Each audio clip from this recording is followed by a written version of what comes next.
Hi दोस्तों. So in our last class we have discussed a lot of things.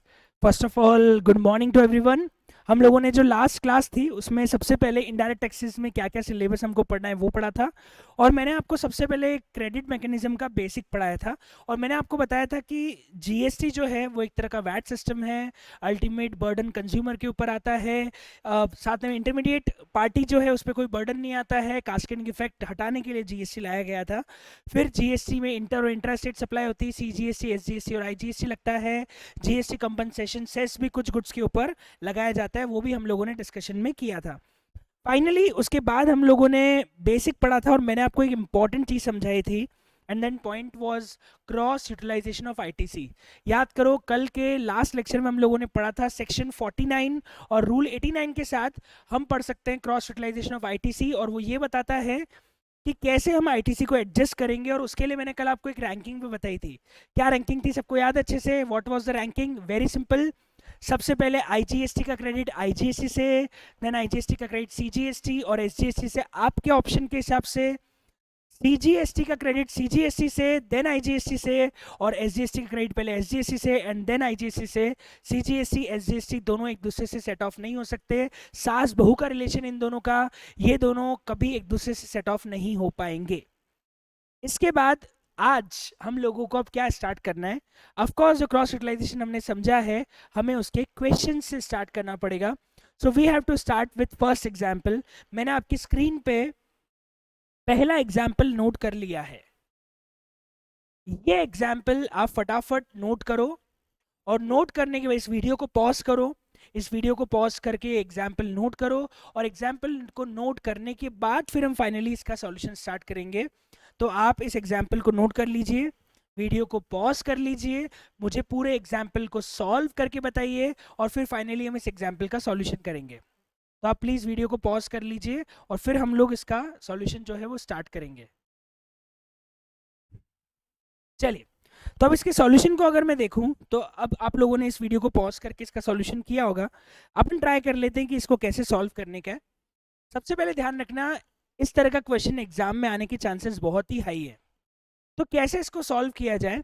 इसका सबसे simple simple जो फंडा है वो सिंपल फंडा ये है कि आपको 3 टुकड़े में क्वेश्चन को सॉल्व करना पड़ेगा. पहला टुकड़ा रहेगा ग्रॉस लाइबिलिटी के कैलकुलेशन का कि भैया हमारी टैक्स लाइबिलिटी कितनी कितनी आ रही वो निकाल लें. दूसरा पार्ट रहेगा आईटीसी का टोटल कितना बैलेंस आ रहा है वो निकालने को लेके. और तीसरा पार्ट हमारे पास रहेगा फाइनल टैक्स लाइबिलिटी आपकी कैश में कितनी पे आ रही है वो हमें निकालनी पड़ेगी. तो हमें ये 3 पार्ट में पूरे के पूरे क्वेश्चन को सॉल्व करना है. तो अगर मैं सबसे पहला पार्ट स्टार्ट करूं तो सॉल्यूशन हम लोग चालू करते हैं. और first of all we are starting with calculation of gross liability. हमें सबसे पहले इसके अंदर ग्रॉस लायबिलिटी कैलकुलेट करनी है. और वो हम कैसे कैलकुलेट करेंगे? हमारा जो फर्स्ट प्रायोरिटी रहेगा वो यही रहेगा कि हम इसमें ग्रॉस लायबिलिटी कैलकुलेट कर लें. और वो कैसे की जाएगी? सिंपल है सर. आप देखिए, हमारे पास अगर हम मारें तो आईजीएसटी, सीजीएसटी और एसजीएसटी 3 टैक्सेस है. इनकी सेल की बात करें तो पहले सेल तो इंटरस्टेट है. यहाँ पे मैं सेल्स भी लिख देता हूँ. इंटरस्टेट सेल है 12,50,000 की. चलिए आप मुझे बताइए, कैलकुलेटर पे हम इसको फटाफट कैलकुलेशन कर लेते हैं. आप मुझे बताइए कि 12,50,000 की सेल पे सबसे पहले कौन सा टैक्स लगेगा और क्या रेट से लगेगा? सर ऑफ कोर्स 12,50,000 की सेल पे आईजीएसटी लगेगा बिकॉज ये इंटरस्टेट है. तो मैं यहाँ पे लिख देता हूँ मेरी टैक्स लाइबिलिटी आएगी 2,25,000 रुपीज़ की. नाइस. इसके बाद हमें लगेगा इंट्रा स्टेट सेल पे टैक्स. इंट्रा स्टेट सेल हमारी है 90 लाख रुपए की. 90 लाख पे अगर हम 9% टैक्स निकालें, 90 लाख है यस, तो 8,10,000 का सीजीएसटी आएगा और 8,10,000 का ही एसजीएसटी आएगा. सो 90 लाख की सेल पे 8,10,000 का ही सीजीएसटी आएगा और 8,10,000 का ही एसजीएसटी भी आएगा. ठीक है, ये तो हमारी ग्रॉस लाइबिलिटी आ गई. अगर हम टोटल करें तो मेरी टोटल ग्रॉस लाइबिलिटी आ रही है आईजीएसटी की 2,25,000, सीजीएसटी की आ रही है 8,10,000 और एसजीएसटी की भी आ रही है 8,10,000। नाइस। इसके बाद अगर हम सेकंड पार्ट पे चलें तो इसमें हमें कैलकुलेशन ऑफ आईटीसी बैलेंस भी निकालना पड़ेगा। आई थिंक आपका फर्स्ट पार्ट सही हो गया होगा, ग्रॉस लाइबिलिटी आ गई आप लोगों की। अब हम आईटीसी का बैलेंस भी कैलकुलेट कर लेते हैं। इसके लिए हम रखते हैं यहाँ पे इंटर स्टेट परचेज। पहले ओपनिंग बैलेंस से चालू करते हैं। अगर हम देखें तो हमारे पास कितने का ओपनिंग बैलेंस है आईटीसी का। अगर हम क्वेश्चन में देखेंगे तो ओपनिंग बैलेंस आईजीएसटी का दिया हुआ है 1,00,000 रुपए का, वो मैं यहाँ लिख देता हूँ। सीजीएसटी का दिया हुआ है 40,000, ये मैं यहाँ लिख देता हूँ। और एसजीएसटी का भी दिया है 40,000, ये भी हम यहाँ पे लिख देते हैं। ओपनिंग बैलेंस भी आ गया। ओपनिंग बैलेंस के बाद हम इस बार का देखें तो सबसे पहले हमारा इंटर स्टेट परचेज कितना है वो हम देख लेते हैं क्वेश्चन के अंदर। अगर आप क्वेश्चन में देखोगे तो इंटर स्टेट परचेज है 15 लाख रुपए का और रेट ऑफ जीएसटी 18% ही दिया हुआ है क्वेश्चन के अंदर, तो मानेंगे सब जगह 18% ही लगेगा। 15 लाख का 18% हम निकालेंगे तो हमारे आईजीएसटी का टोटल बैलेंस आ जाएगा 2,17,000। 15 लाख का 18%। और अगर हम इंट्रा स्टेट की बात करें तो इंट्रा स्टेट में टोटल 40 लाख की परचेज है।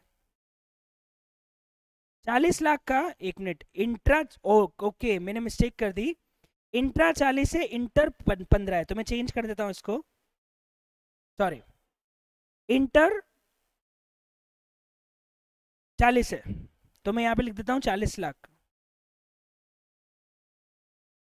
और 40 लाख का 18% निकालेंगे तो इसका अमाउंट आ जाएगा 7,20,000 का आईजीएसटी का बैलेंस आएगा। और इधर आ जाएगी इंट्रा 15 लाख रुपए की और उसका 9% निकालूंगा। 15 का 9% निकालेंगे तो ये आ जाएगी 1,35,000 का सीजीएसटी और 1,35,000 का एसजीएसटी का बैलेंस। बताओ यहाँ तक सबको समझ में आ गया? तो 1,35,000 का सीजीएसटी और 1,35,000 का एसजीएसटी का बैलेंस आ जाएगा। अब अगर मैं यहाँ पे टोटल आईटीसी का बैलेंस निकालूं तो टोटल आईटीसी का बैलेंस आएगा 8,20,000 रुपीज का और 40,000 और 1,35,000 का बैलेंस अगर हम ऐड कर दें टोटल यहाँ आ जाएगा 1,75,000 और यहाँ भी आ जाएगा 1,75,000।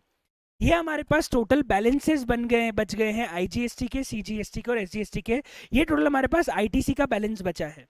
तो हमें टैक्स पे करना है 810, 225 और हमारे पास टोटल आईजीएसटी का ओपनिंग बैलेंस पड़ा था 1,00,000, उसमें हमने 7,20,000 का इस बार टैक्स जोड़ दिया, 40 लाख का 18%, 7,20,000 रुपये। उसके बाद इधर 15 लाख रुपए की लोकल सेल थी, उसका 1,35 का हमने टैक्स ऐड कर दिया, टोटल आईटीसी का बैलेंस आ गया। अब हम तीसरे पार्ट में करेंगे और ये होगा हमारा फाइनली क्रॉस यूटिलाइजेशन, जहाँ पे हम फाइनली टैक्स का पेमेंट निकालना सीखेंगे। और वो बहुत ईजी है, सब लोग सुनना ध्यान से।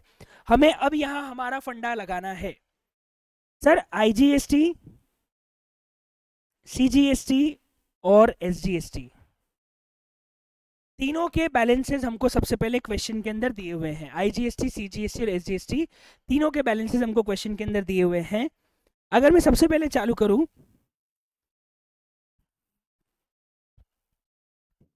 तो हमारे पास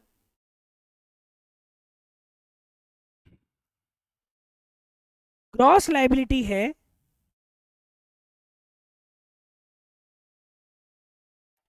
22 लाख, 2,25,000, 8,10,000 एंड 8,10,000 लेस हम इसमें से आईटीसी का बैलेंस करेंगे। अब सबसे पहला हमारी फर्स्ट प्रायोरिटी है आईजीएसटी के बैलेंस को हमें खत्म करना है। मैंने आपको बोला था the very first priority is to nullify the balance of IGST, then we have to proceed towards CGST and SGST ITC. So अब सबसे पहले हम चलते हैं IGST के बैलेंस को खत्म करने पे। अगर हम IGST का बैलेंस देखें तो IGST का हमारे पास 820 का बैलेंस है, तो हम पहले 2,25,000 का IGST तो पूरा जीरो कर देते हैं क्योंकि ये तो हमें सबसे पहले यूज करना ही है। तो मैं आईजीएसटी की लाइबिलिटी सबसे पहले जीरो कर रहा हूँ 2,25,000 की। अब मेरे पास लाइबिलिटी आती है सीजीएसटी और एसजीएसटी की। सर मेरे पास आईटीसी का बैलेंस था आईजीएसटी का 820 माइनस मैंने 2,25,000 का बैलेंस यूज कर लिया। अब मेरे पास 5,95,000 का बैलेंस बच जाता है आईजीएसटी का। मैं इसको कैसे सेट ऑफ करूं? पहले सीजीएसटी से, पहले एसजीएसटी से, किससे सेट ऑफ करूं? इस क्वेश्चन में आपकी चॉइस है, आप कैसे सेट ऑफ करना चाहते हैं। इस क्वेश्चन में आपकी चॉइस क्यों है? कारण ये है कि यहाँ पे सीजीएसटी एसजीएसटी का बैलेंस, सीजीएसटी एसजीएसटी का आईटीसी, ग्रॉस लायबिलिटी सब सेम है। तो आप दोनों में इक्वल इक्वल कर लेंगे तो परफेक्ट रहेगा, क्योंकि सारे बैलेंसेस सेम है, सीजीएसटी एसजीएसटी की लायबिलिटी भी सेम है, बैलेंसेस भी सेम है। लेकिन ये प्रिंसिपल हमेशा फॉलो नहीं होता है कि हम सीजीएसटी से या एसजीएसटी से आधा आधा कर ले। प्रिंसिपल बड़ा सिंपल है, सुनना सब लोग। अगर सीजीएसटी या एसजीएसटी के पास खुद का बैलेंस ज्यादा है तो उससे आप आईजीएसटी का बैलेंस कम यूज करो, क्योंकि हमारा जो मेन मोटिव है वो मेन मोटिव है कि हमें फाइनली लास्ट में कैश पेमेंट्स कम से कम निकालना है। अगर आपने लायबिलिटी को सही से सेट ऑफ नहीं किया तो पता है प्रॉब्लम क्या आएगी? प्रॉब्लम ये आएगी कि आपका जो फाइनल बैलेंस है कैश का वो एक में ज्यादा पे आ जाएगा और दूसरी तरफ क्रेडिट किसी और का ज्यादा बच जाएगा। तो कैश ज्यादा पे करना पड़ेगा और एक साइड क्रेडिट ज्यादा बच जाएगा, तो वो मुझे नहीं चाहिए। मुझे ऐसे सेट ऑफ करनी है लायबिलिटी कि मेरा cash payment minimum to minimum आए, क्योंकि यही एक रैशनल अप्रोच होती है। हमें उसी पे फोकस करना है। तो हम क्या करेंगे? हम यहाँ पे कैश पेमेंट को मिनिमम रखने के लिए, इस केस में तो दिक्कत नहीं है, आगे जो मैं एग्जांपल्स करवाऊंगा, आज होमवर्क दूंगा, उसमें ध्यान रखना। कैश को मिनिमम टू मिनिमम रखने के लिए आप ये देखना कि किसके पास खुद का बैलेंस ज्यादा है। जिसके पास खुद का बैलेंस ज्यादा है उससे आईजीएसटी कम सेट ऑफ करना, और जिसके पास खुद का बैलेंस कम है उससे आईजीएसटी पहले सेट ऑफ कर देना। यहाँ पे मैं प्रिंसिपल क्यों नहीं लगा रहा? क्योंकि यहाँ पे दोनों की लायबिलिटी और बैलेंसेस सेम है, तो हम आधा आधा बांट देते हैं। हमारे पास टोटल मिला के 595 का आईजीएसटी का बैलेंस है, मैं उसको आधा आधा बांट देता हूँ दोनों में, तो 297,500 का बैलेंस मेरा सीजीएसटी से सेट ऑफ कर दूंगा और 297,500 का बैलेंस में एसजीएसटी सेट ऑफ कर दूंगा। अब मेरी आईजीएसटी का सारा बैलेंस हो चुका है खत्म। अब मैं चलूंगा नेक्स्ट, ये आईजीएसटी था, अब मैं चलूंगा नेक्स्ट सीजीएसटी के आईटीसी से। आप मुझे बताओ, आईजीएसटी तो जीरो हो चुका है, वैसे भी सीजीएसटी का आईटीसी पहले सीजीएसटी सेट ऑफ होता है। आप देखो हमारे पास सीजीएसटी का आईटीसी कितना बचा है सर? 175 पूरा सेट ऑफ हो जाएगा। और अब हमारे पास नेट 810 में से -297,500 -175 टोटल 6 लाख, एक सेकेंड सॉरी, 810 -297,500 -175, 337,500 का इसका, और एसजीएसटी भी ऐसा कैसे सेट ऑफ हो जाएगा 175 का, तो 337,500 का इसका बैलेंस पे होने को आ जाएगा। एक सेकंड में चेक भी कर लेता हूँ। टोटल लायबिलिटी हमारी 810 है, इंटू 2 810 प्लस 225, टोटल बैलेंस हमारा माइनस कर देता हूँ 820 -175 -175, टोटल लायबिलिटी 6,75,000 की आनी चाहिए, और वो आ भी रही है। सीजीएसटी और एसजीएसटी दोनों आपको कैश में आधा आधा पे करना पड़ेगा। 337,500 का सीजीएसटी पे होगा और 337,500 का ही एसजीएसटी पे होगा। क्लियर है? तो ये क्वेश्चन में हमने आधा आधा क्यों किया? क्योंकि यहाँ पे सबके बैलेंसेस सेम थे, तो हमारे पास ऑप्शन था कि हम सीजीएसटी और एसजीएसटी के बैलेंस को आधा आधा सेट ऑफ कर सकते, तो हमने वैसे ही किया। पर अगर क्वेश्चन में बैलेंसेस गड़बड़ा जाए या लायबिलिटी अलग अलग हो जाए किसी कारण से, वैसे तो लायबिलिटी तो होगी नहीं, आईटीसी के बैलेंसेस अलग अलग आ सकते हैं, अगर आते हैं तो इन दैट केस आपको पहले उसके आईटीसी को आईजीएसटी सेट ऑफ करना जिसके पास दूसरा आईटीसी कम है। खुद का बैकअप कम है तो आईजीएसटी यूज कर लो, खुद का बैकअप ज्यादा है तो आईजीएसटी बाद में यूज करो। मतलब पहले खुद का बैकअप देख लो कितना है, उसके हिसाब से फिर आईजीएसटी यूज करो।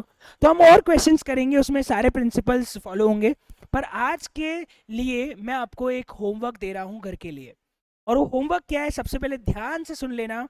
होमवर्क में आपको क्या करना है, एक तो ये एग्जाम्पल का आप स्क्रीनशॉट लेके कॉपी में लिख लीजिएगा, एक तो इसका स्क्रीनशॉट ले लीजिए, ये आपको आज के होमवर्क में करना है एग्जाम्पल 2। एक तो आप इसका स्क्रीनशॉट ले लीजिए, इसके बाद आपको ये कुछ पास्ट एग्जाम्स के क्वेश्चन है, तो मैंने एग्जाम पेपर का स्क्रीनशॉट भी लिया है, वो आप ले लीजिए। आप सरप्राइज मत होइए, हम क्लास के सेकेंड डे एग्जाम का क्वेश्चन कर रहे हैं। क्यों? क्योंकि हम जो पढ़ा है वो एग्जाम में बहुत इंपॉर्टेंट है और एग्जाम में आया है। तो 6-6 नंबर में क्वेश्चन इसको लेके एग्जाम में आए हैं, तो प्लीज ये एग्जाम का क्वेश्चन आप आराम से सॉल्व कर सकते हैं। ये फर्स्ट पार्ट है, इस क्वेश्चन का स्क्रीनशॉट ले लीजिए, और ये इसका सेकेंड पार्ट है। तो ये क्वेश्चन भी आज आपके होमवर्क में जाता है। तो मैं आपको वापस बता दूं, एक तो ये पार्ट, ये ऊपर का पार्ट है, स्क्रीनशॉट ले लीजिए, और ये नीचे का पार्ट है। एक तो ये आपके होमवर्क में जाता है, एक जो मैंने आपको एग्जाम्पल यहाँ पे नोट करके रखा हुआ है ये आपके होमवर्क में जाता है, ये भी आपके होमवर्क में जाता है, और एक क्वेश्चन एक छोटा सा और आईसीआई ने पूछा था, ये भी आपके होमवर्क में जाता है। छोटा सा क्वेश्चन है, आउटपुट बैलेंस दिया, आईटीसी के बैलेंस दिए, बस आपको सेट ऑफ मारना है। ये आपके होमवर्क में जाते हैं। इनके जो आंसर्स है वो हम अगले लेक्चर के अंदर डिस्कस करेंगे। जो हमारा नेक्स्ट लेक्चर होगा उसके अंदर इन क्वेश्चंस के आंसर हम डिस्कस करेंगे। आप स्क्रीनशॉट ले लीजिएगा, ये तीनों क्वेश्चन आपको प्रैक्टिस के लिए कॉपी में लिख के इसको सॉल्व करना है। ओके, सो आज का डिस्कशन हम यहीं पे खत्म कर रहे हैं, और कल हम आगे बढ़ेंगे, और कल हम आगे डिस्कशन करेंगे इन आईटीसी के क्वेश्चंस को लेके, और उसके बाद हम लोग हमारे पहले चैप्टर को स्टार्ट करेंगे, and that chapter would be supply. तो मैं थोड़ा बेसिक बताऊंगा, थोड़े सेक्शंस के बारे में बात करूंगा, और फाइनली हम हमारा पहला चैप्टर स्टार्ट कर लेंगे, that is chapter number 1, supply के बारे में हम बात चालू करेंगे। ठीक है, तो ये आज का होमवर्क है, बाकी डिस्कशन कल करते हैं। Thank you so much, good day, enjoy, bye bye, thank you.